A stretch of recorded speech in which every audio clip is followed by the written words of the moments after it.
9 তারিখে আসলে ভারতবর্ষ ধর্মনিরপেক্ষ একটি গণতান্ত্রিক দেশ।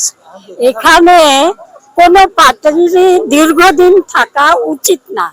আমরা সমস্ত ভারতবাসী মনে প্রাণে চেয়েছিলাম একটা পরিবর্তন হোক, কিন্তু এই পরিবর্তনের অনেক বড় কথা শুনেছি।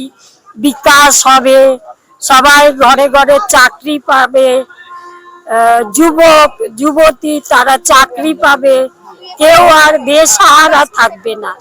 কিন্তু 1 মাস না যেতেই তাদের এখনো কমিটি গঠন হয়নি, অথচ চারিদিকে বুলডোজার চলছে। যারা রুজি রুটি খেত সেই লোক আজকে বুকে প্যাকার লাগিয়ে ভিক্ষা চাইছি। আমি হকার ছিলাম, আমাকে একটু ভিক্ষে দিন বলে ভিক্ষের বাটি হাতে নিয়ে রাস্তায় রাস্তায় দাঁড়িয়ে আছে। এটা তো আমাদের পশ্চিমবঙ্গবাসী হিসাবে খুবই লজ্জার কথা।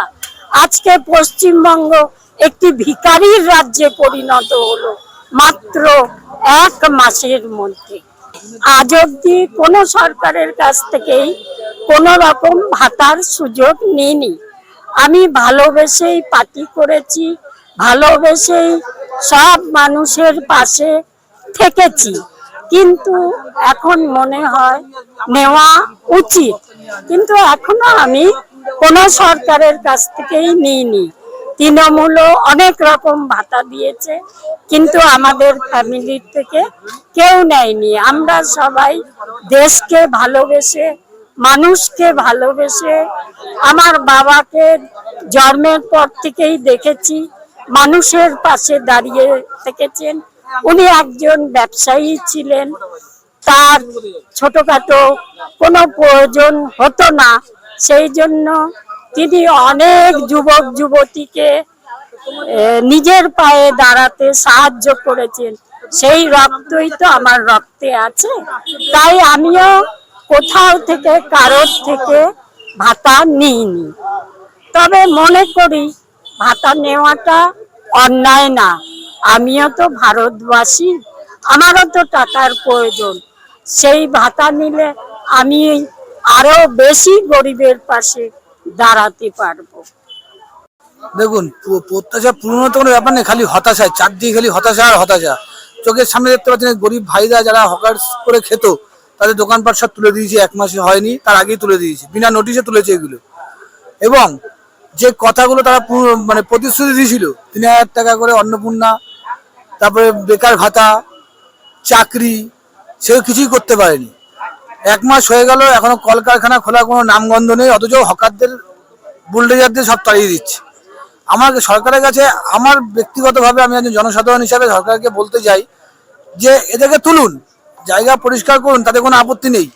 পরিষ্কার পরিচ্ছন্ন সবারই ভালো লাগে, কিন্তু এই গরিব লোকগুলোকে একটা চাকরির ব্যবস্থা করে দিয়ে, বা কলকারখানা নতুন করে সৃষ্টি করে, বা যেগুলো কলকারখানা বন্ধ আছে সেগুলোকে খুলে তাদেরকে সেখানে ইনভলভ করে দিয়ে তাদের একটা কর্মসংস্থানের ব্যবস্থা করে দেওয়ার পরেই আপনারা এই জিনিসগুলো করুন। তাহলে পরে এদেরও কোনো অসুবিধা হবে না, সাধারণ মানুষেরও কোনো অসুবিধা হবে না। কেন আজকে যে জিনিসটা করতে চাইছে, সমস্ত রেল স্টেশন আদানি আম্বানির কাছে বিজেপি বিক্রি করে দিয়েছে, নরেন্দ্র মোদী বিক্রি করে দিয়েছে। যার ফলে এদের দোকান থাকবে, স্টেশনে দেখো দোকান থাকবে, এলআই দোকান থাকবে, এসি ঘর থাকবে দোকানে। সেই দোকান থেকে আপনি 1 কাপ চা খেতে যাবেন, 20 টাকা 30 টাকা চা খেতে হবে। একটা গরিব মানুষ যে 5 টাকার টিকিট কেটে রোজ যাতায়াত করে কোনো দোকান চালায়, বা কোনো হয়তো 8,000 টাকা 10,000 টাকা সার্ভিস করে, চাকরি করে, তাদের পক্ষে কোনোদিন সম্ভব না যে দমদমে স্টেশনে এসে বা কোনো স্টেশনে গিয়ে একটা 10 টাকার জলের বোতল 20 টাকা দিয়ে কেনা, বা 5 টাকার চা 50 টাকা দিয়ে খাওয়া, তাদের পক্ষে সম্ভব না। অতএব সরকারের কাছে আমাদের একটাই আবেদন থাকবে যে এত কলকারখানা বন্ধ পশ্চিমবঙ্গে, সিপিএম এর আমল থেকে তৃণমূলের আমল পর্যন্ত যতগুলো কলকারখানা বন্ধ হয়েছে সেগুলো আপনার খোলার ব্যবস্থা করুন। খোলার পরে এদেরকে সেই জায়গায় চাকরির ব্যবস্থা করে দিয়ে তারপরে আপনাকে পয়সা করুন, তাতে মানুষের কোনো যায় আসবে না। কিন্তু এদেরকে পুনর্বাসন দিয়ে তারপরে আপনাদের এদের হকার উচ্ছেদ করা উচিত ছিল। আমরা এরকম পরিবর্তন চাইনি যে গরিবের পেটে লাথি মেরে এরকম পরিবর্তন চাইনি। পরিবর্তন চেয়েছিলাম, কিন্তু এই পরিবর্তন যে এই পরিবর্তন আকার ধারণ করবে এটা আমরা ভাবতে পারিনি। যে গরিব মানুষের পেটে লাথি মেরে এই পরিবর্তন আসবে। আপনি বার্ধক্য ভাতা পান? না, আমি কোনো ভাতাই নিইনি এতদিন, না নিইনি। কেন? ঘেন্নায়। পার্টির কাছে মাথা নত করলে না, পার্টি আরো পেয়ে বসবে, মাথায় উঠে নাচবে। এটা তার ফল। না নিয়ে এই ফল হচ্ছে, নিলে কি হবে? নিলে ঘর থেকে ঘুমোতে পারবো না, সময় মতো খেতে পারবো না, এক্ষুনি যেতে হবে, এক্ষুনি আসতে হবে। তাদের কাছে মাথা বিকিয়ে দেয়া, মাথা বিকিয়ে দেয়া আমরা করি না।